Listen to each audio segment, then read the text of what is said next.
The winter silence enveloped the world in a blanket of silver white. The morning sunlight illuminated the snow crystals, making the cityscape sparkle like delicate glasswork in the crystalline air. I sat by the window in the freezing air, cradling a steaming cup of hot chocolate between my hands. The warmth of the cup gently heated my fingertips, but the cold loneliness spreading through my chest refused to thaw. I had always yearned for the warmth of family, ever since I lost my parents as a child. My memories of family togetherness were hazy, and the time wrapped in my parents' love was far too brief. If I had a family, surely I wouldn't feel this lonely anymore, I believed, continuing to dream of a warm home even as I grew into adulthood.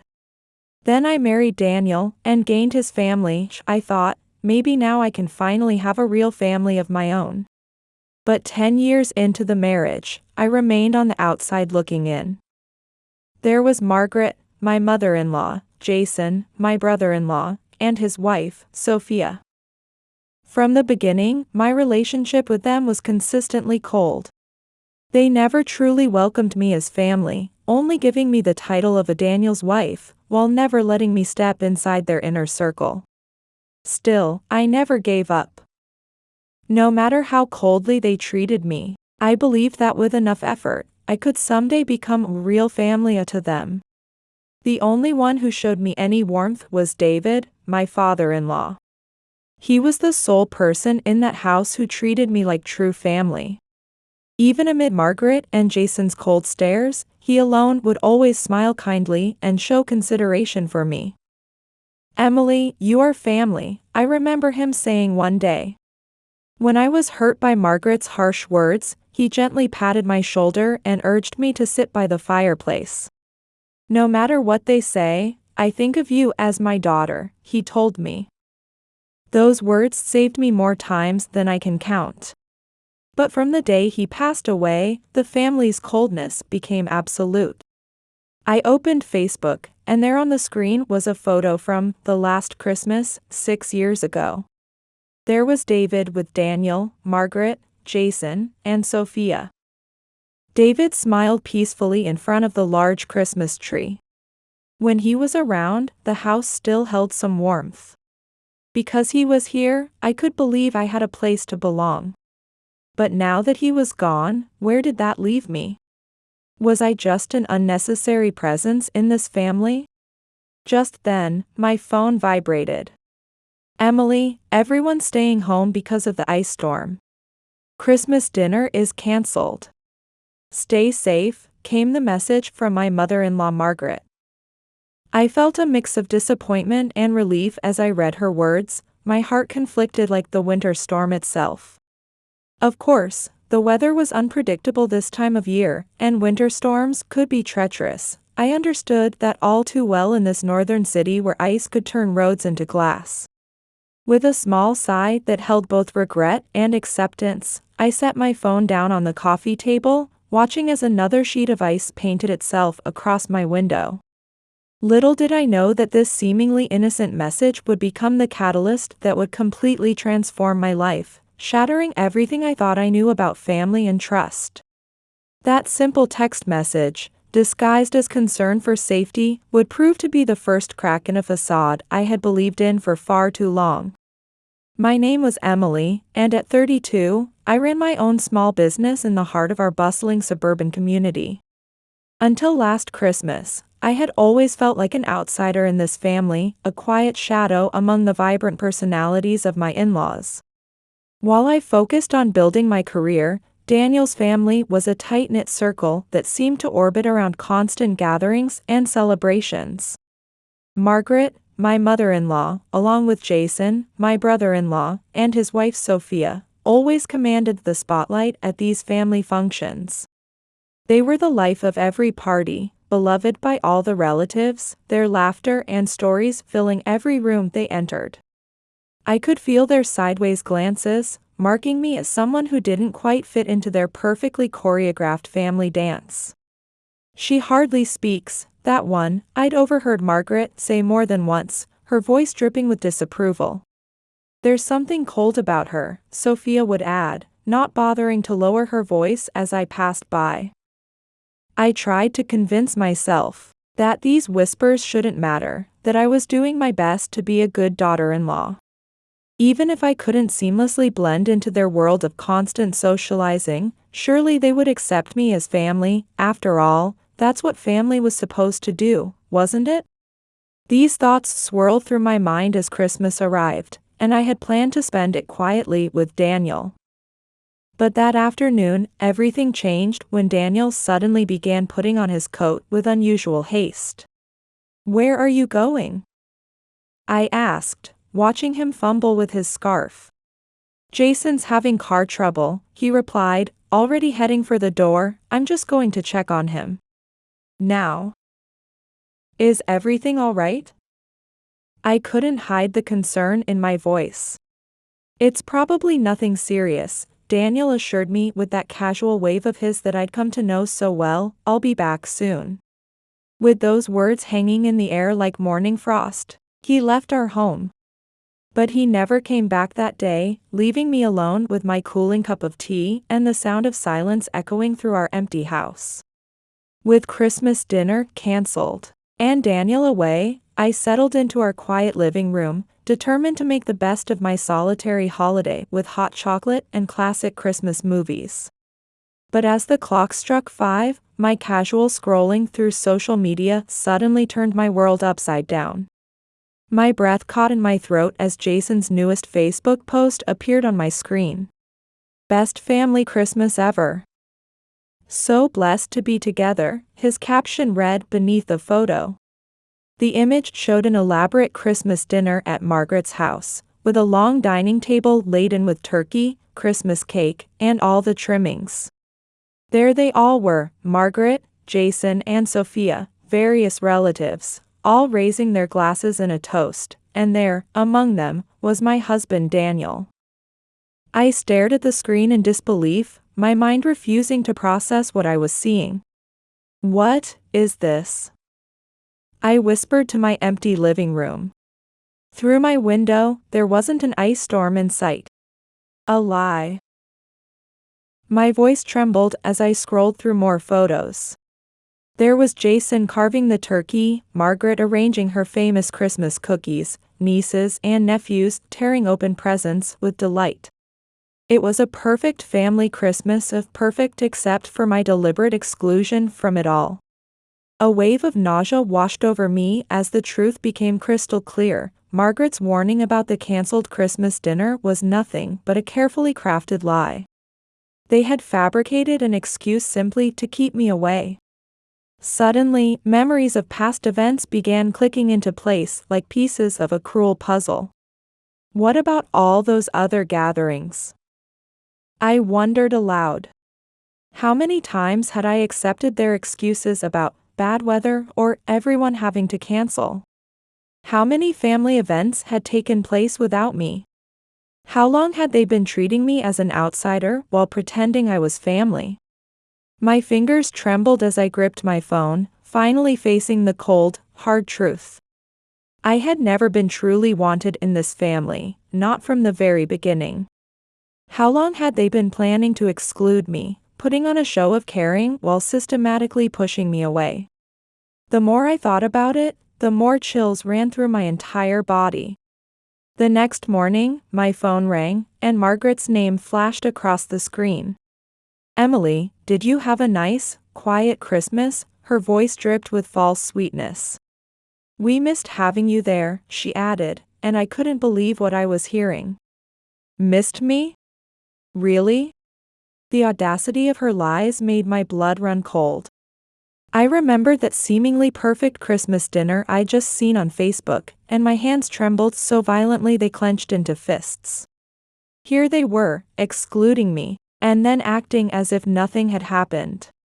"How dare you say such things?" I whispered into the phone, my voice barely controlled. In that moment, I knew everything would change, though I had no idea just how dramatically my life was about to transform. I had always tried so hard to be the perfect daughter-in-law since the day I married into this family. After the wedding, I'd bent over backwards to maintain a good relationship with Margaret, helping her with errands and event preparations. I never missed a family gathering, and always walked on eggshells to keep peace with Jason and his wife. Yet despite all my efforts, they had never truly accepted me as family. They had treated me as invisible from the very start. Suddenly, a memory from 7 years ago flooded back into my mind. It was when my father-in-law needed surgery. I took 3 weeks off work and moved into Margaret's house to care for him. I handled everything: meal preparation, cleaning, hospital visits, medication management. All of it fell on my shoulders.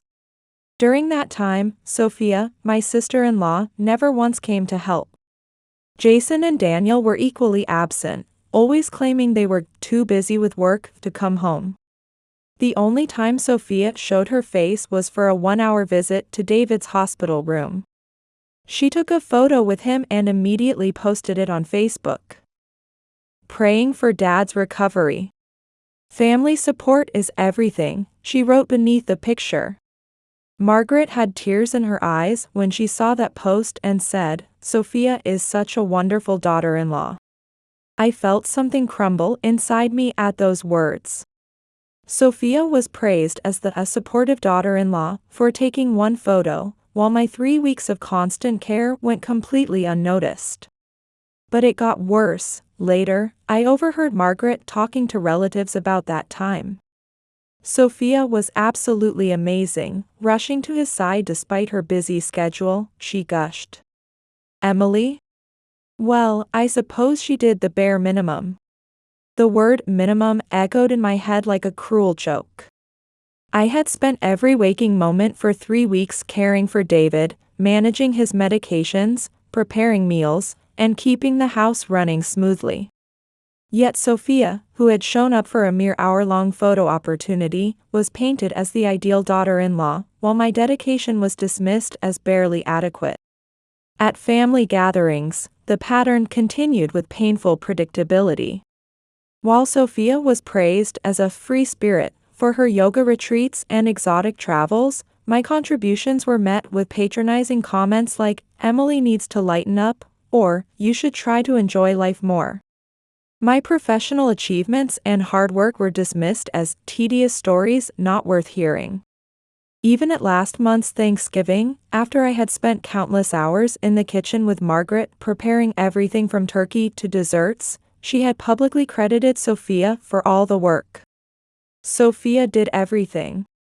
She's such a blessing," Margaret had announced to the table, while I sat there, invisible as always, the food turning to ash in my mouth.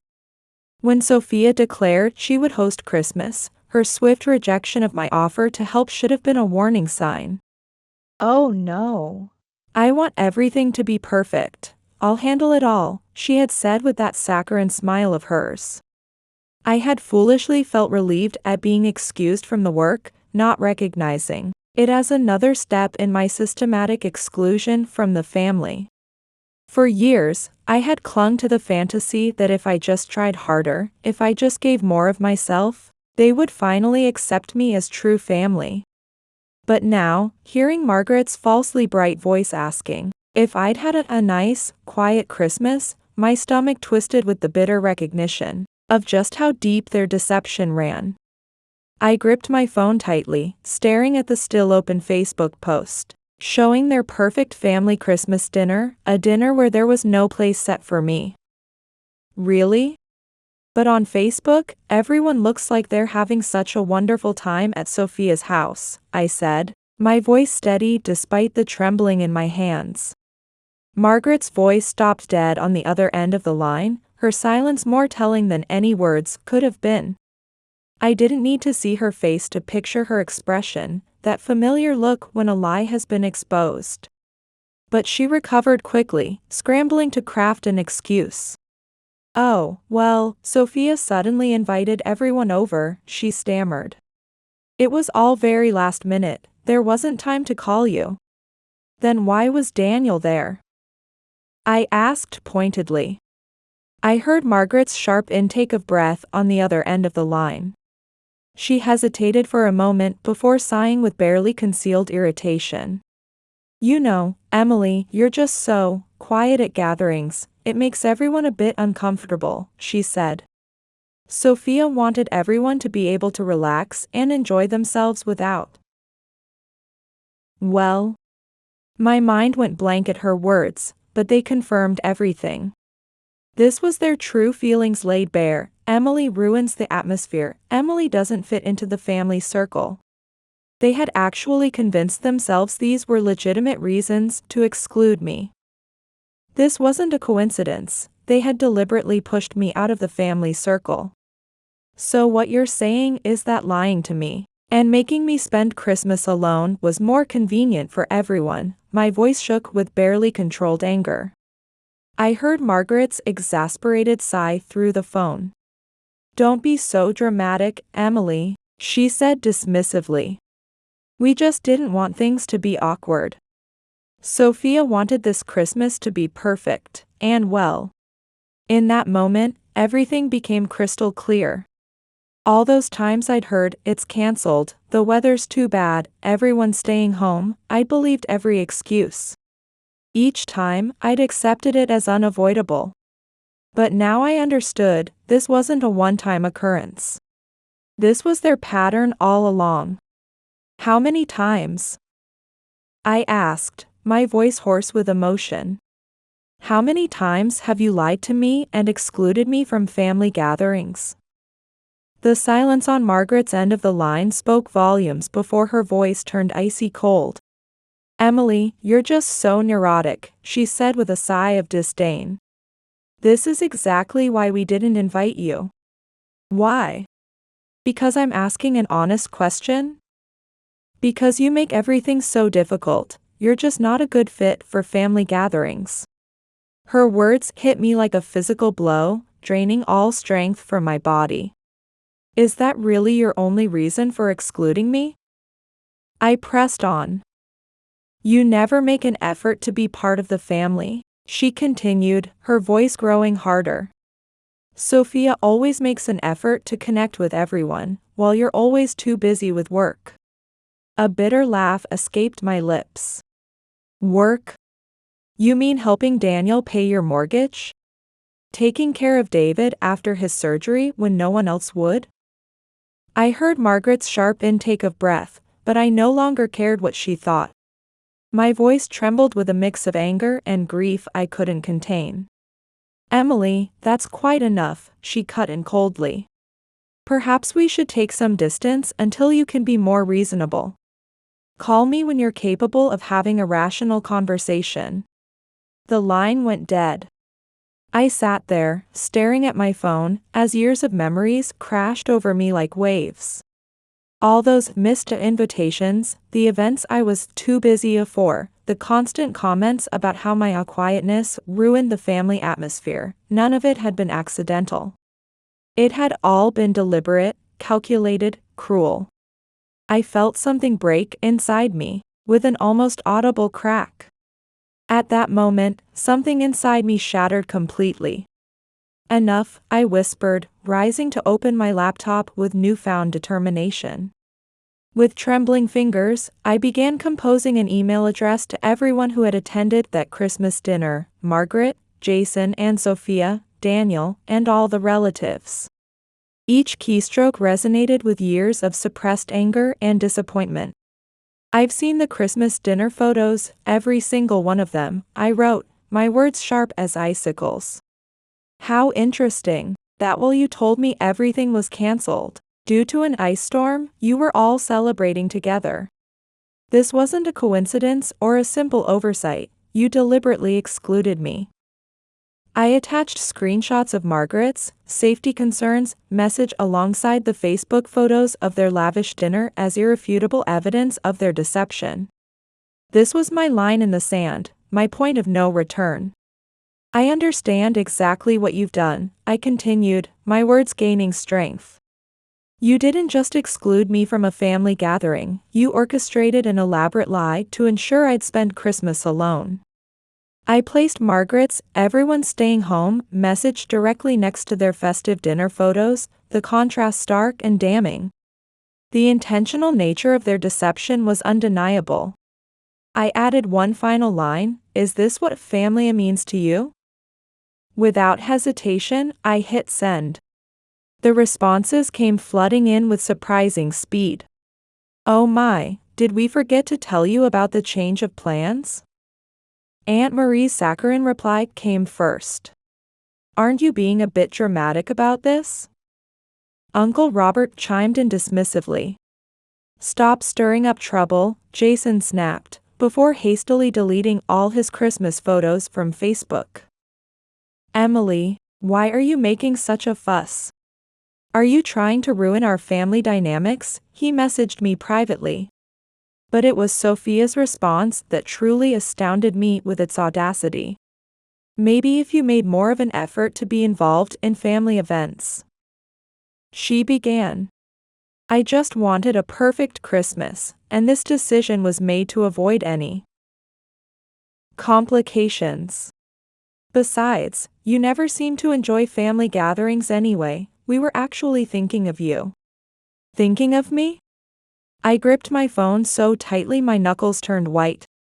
But it was Margaret's reaction that proved to be the final straw.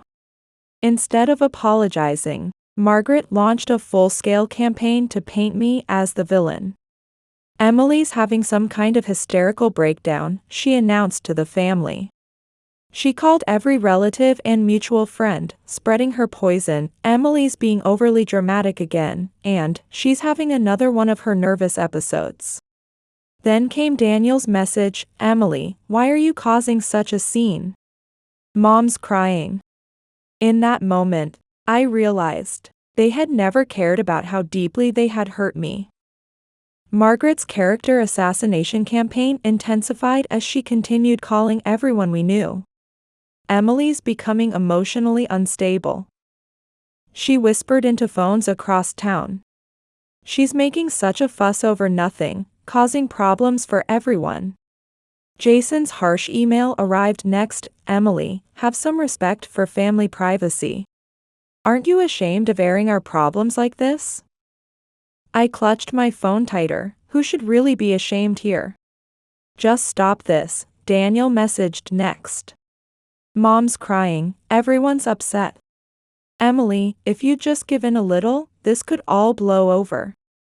A bitter laugh escaped my lips. "If I give in? So this is all my fault?" "That's not what I mean. Mom and Jason just want everyone to get along." Get along? After deliberately excluding me, they wanted to get along? In that moment, I felt like I'd stepped into an alternate dimension where nothing made sense anymore. Then came Sophia's coup de grace. "See, this is exactly what we mean. This is why we didn't want to invite you for Christmas." Yes, their true feelings were finally laid bare. I asked myself how things had come to this, but the answer was painfully clear. They had deliberately excluded me and lied. Then the moment I exposed their deception, they turned it around to make me the problem. When I refused to apologize or back down, they escalated their attacks further. Margaret showed up at my workplace, causing a scene in the lobby. "Emily, how dare you destroy this family? Wake up." Sophia started posting cryptic messages on social media. "Sometimes you have to choose peace over family. Toxic people should be cut off, regardless of their relation to you." Jason delivered his ultimatum: "If this is your attitude, we can't treat you as family anymore." This wasn't simple family defensiveness, this was a corrupt system protecting itself. It was their twisted family code, a system designed to keep me submissive, silent, and convenient. But I was done playing by their rules. They were desperate to maintain their control over me, using family as their weapon to keep me in line. Not anymore. I would no longer be bound by their manipulation. This wasn't just about exposing their lies. I needed to break free from their control completely. They had no idea just how grave a mistake they'd made. "I'll make them understand exactly what it costs to cast me aside," I silently vowed to myself. A week after making that decision, an unexpected message arrived. Emily, I've seen what's happening with your family on social media. There's something I need to tell you. Can we meet in person? The message was from Rachel, who had managed Margaret's family finances until a few years ago. Though hesitant, I agreed to meet her at a small cafe downtown. When I arrived at the appointed time, Rachel was already seated, clutching an envelope with nervous fingers. Emily.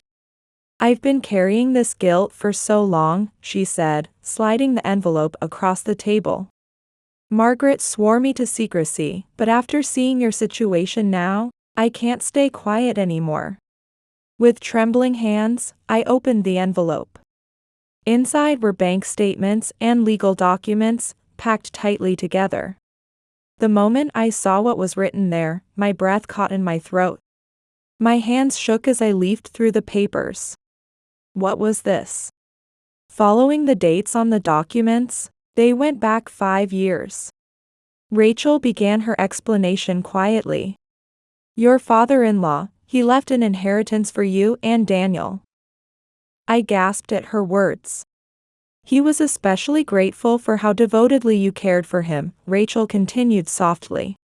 In his will, he specifically stated that you were to receive a formal share of the inheritance. I stared at the documents, unable to speak. On the day David died, I had stayed by his side until the very end. While Margaret and Jason's family hardly visited, I had continued going to the hospital, helping with his care.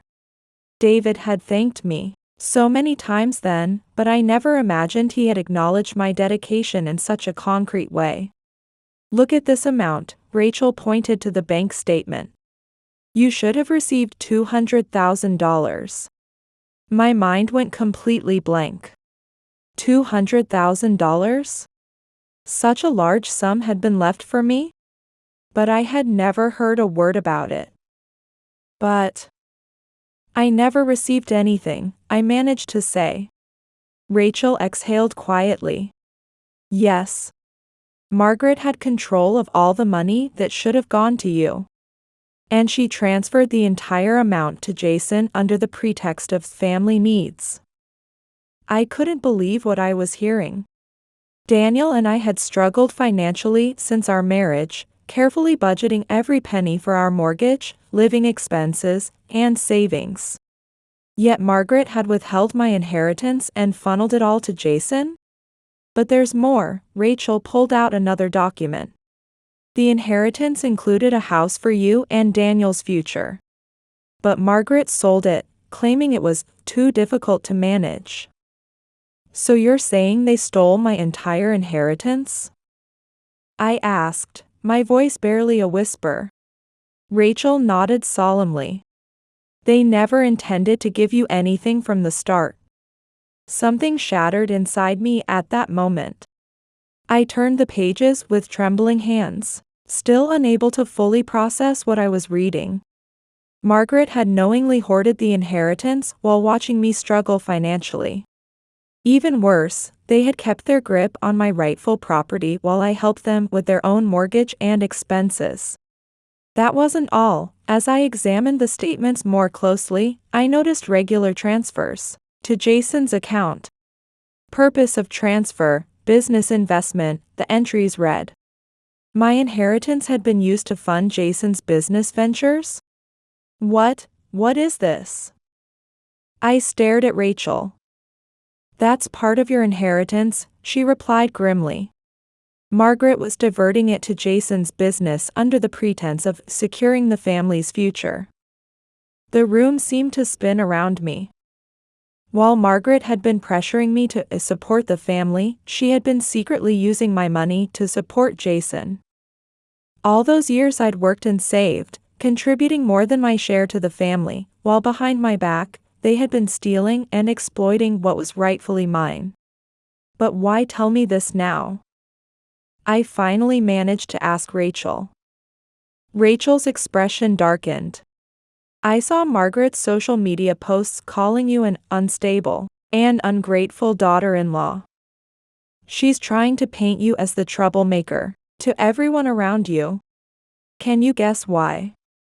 Oh. Sudden understanding hit me like a thunderbolt. They were trying to destroy my credibility before I could discover the truth. I slowly returned the documents to their envelope. Everything was falling into place: Margaret's desperation to cast me as the family burden, their frantic attempts to keep me under control. This is illegal, isn't it? I looked at Rachel. Yes, completely illegal, she confirmed. Thank you, Rachel, I said, clutching the envelope tightly. I know exactly what I need to do now. This was no longer about a ruined Christmas. This was about bringing justice to years of calculated betrayal. This wasn't just betrayal, this was calculated fraud and embezzlement of assets. And as someone who had spent years in financial management, I was a professional at tracking money flows. In other words, I already possessed the weapons needed to legally corner them. Using Rachel's evidence as a foundation, I began a thorough investigation. Fraudulent transfer histories, misused power of attorney documents, and evidence of assets sold in direct violation of father's will. I tracked and documented every penny's movement. Simultaneously, I retained a lawyer, Sarah Chen, who specialized in inheritance fraud cases.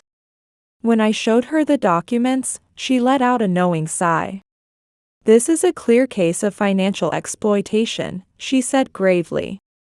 We could potentially pursue criminal charges. I weighed my options carefully. A criminal case would completely destroy their social standing. But then again, they had already effectively destroyed our family relationships. Still, I decided to give them one last chance.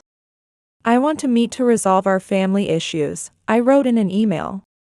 Let's meet at my apartment. I sent this to Margaret, Jason, and Sophia. Since the Christmas party incident, Daniel had been living at his parents' house, so I included him in the email as well. They quickly responded to my email, probably thinking I was ready to cave in and apologize. Fine, but this time, I would be the one making the rules. And then came the day of reckoning. That morning, I laid out 2 files on my dining room table. One for Margaret, one for Jason, each containing complete documentation of their illegal activities. I also included a letter drafted by Sarah, my lawyer. You have 2 options, it stated clearly. 1. Return all remaining assets and sign an admission of fraud. 2. Refuse and face criminal charges. When they arrived at my apartment, they wore the smug expressions of people who thought they'd already won. Finally come to your senses? Margaret asked as she settled into a chair. They clearly thought I had arranged this meeting to apologize. I silently pushed the files across the table.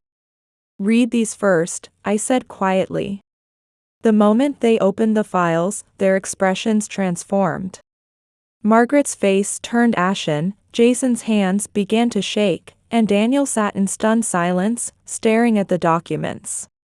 What is this? Margaret's voice was barely a whisper. I smiled coldly.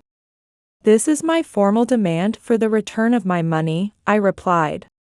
Complete evidence of how you embezzled my inheritance and misused it. Margaret's eyes went wide as she found her voice. This is ridiculous. Are you trying to blackmail your own family? I let out a cold laugh. Not blackmail, just giving you choices. 1. Return everything that's mine and admit to your fraud. 2. Refuse, and I'll take this evidence to the police. Rachel is prepared to testify. Rachel has no right. Jason shouted. Who really has no rights here? I asked quietly.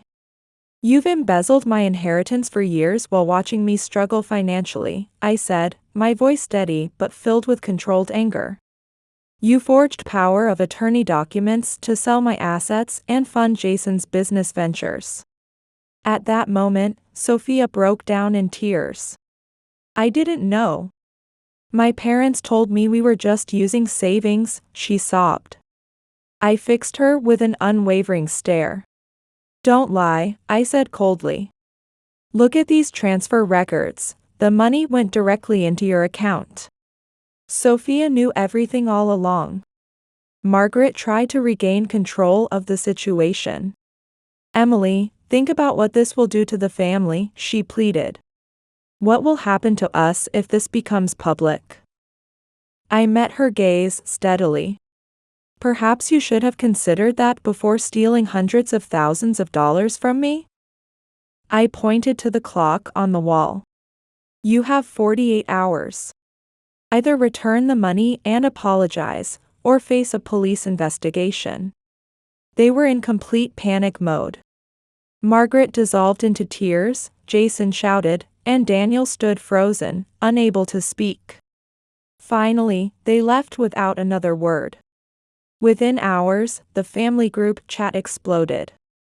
Messages poured in from relatives, most of them predictably taking Margaret's side. Emily, this must be some misunderstanding? Why are you being so dramatic about this? How could you even think of suing family? Not a single person stood by me. But I remained calm. I have the truth and the evidence on my side, I reminded myself silently. Instead of responding, I called Sarah. Now we wait and see what they'll do, I said. Though I doubt they'll make the right choice. Sarah agreed. They don't strike me as people who choose honesty, she said grimly. 48 hours later, I was proven right. They didn't make the right choice, Margaret and the others simply ignored my deadline. Instead, they took desperate measures. Accounts were being closed one after another. Documents were being destroyed. They were even pressuring Rachel to retract her testimony. They had launched into full evidence destruction mode. But their efforts were completely futile. I had already submitted all the evidence to the police. The next morning, I made my final decision to press charges. Embezzlement of inheritance, property fraud, unauthorized use of power of attorney. The list of charges was complete. Emily, are you ready? Sarah asked. I nodded without hesitation. Yes, I won't hold back anymore. And so, I filed formal criminal charges.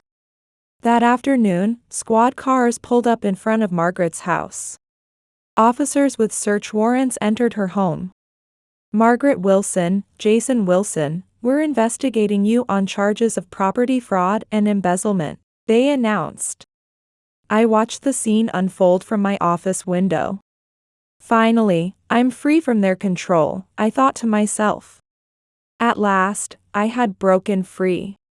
After our family meeting, Daniel left my house without a word. He had chosen to stand with Margaret and Jason. Are you happy now, making Mom suffer like this? He messaged me. You're insane, turning your own family over to the police. I deleted his messages without expression. He made his choice, I thought to myself. And I chose freedom. The divorce was inevitable, of course. Later, I learned the truth about that Christmas party day. Daniel hadn't known about the lie from the beginning. Just as he was planning to spend the day at home with me, Margaret called. Daniel, come quickly. Jason's car won't start, she said. What? That's terrible, but I was planning to stay home with Emily, the family needs you. Emily will be fine, won't she? She likes quiet Christmases anyway. Well, yes, but, please, this is a family matter. Feeling guilty but unable to resist his mother's manipulation, Daniel drove to their house. When he arrived, Jason was standing by his car, laughing. The car seems to be working fine, Daniel said. Oh yeah, it's fixed now. But since you're here, why don't you stay for a while? Yes, you can't leave now, it's a celebration. Sophia chimed in. Before he knew it, Daniel was ushered inside, handed a glass of wine, and swept into the family Christmas dinner. Margaret's perfect life crumbled in an instant. "Margaret Wilson, you're under arrest for fraud and embezzlement of inheritance," the police announced. They led her away in handcuffs during a charity organization meeting, where she had been such an active member. Her high society acquaintances could only watch in stunned silence. "You always said protecting the family's honor was your mission," I thought bitterly. Ironically, she herself had destroyed that very family honor. The family group chat exploded again, but this time was different. The relatives who had stood firmly with Margaret suddenly fell silent. Did she really do these things? I saw the police report. I can't believe it. Was everything Emily said actually true? Now that the evidence was public, no one could defend Margaret anymore. The next day, the Wilson family scandal made front-page news in the local paper.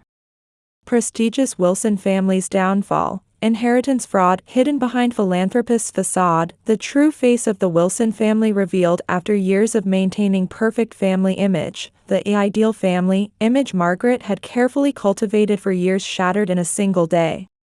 That night, I received a message from Rachel. "Emily, you did the right thing. Your father-in-law would be proud of you." I smiled quietly as I looked at my phone. This wasn't revenge. This was justice. 1 year later, I stood at the window of my new home in a quiet suburban neighborhood, watching snow fall silently. The trial had concluded months ago. Margaret and Jason had accepted a plea deal, avoiding jail time by agreeing to pay damages. But they had lost far more than just money. Margaret's title of philanthropist vanished, along with her standing in society. Jason's business was forcibly dissolved after being deemed funded by fraudulent means. These former success stories were now completely ostracized from society. "Emily, are you happy now that you've destroyed the family?" Sophia messaged me one day. But I felt nothing anymore. "I didn't destroy anything," I replied. "You destroyed it yourselves with your own greed."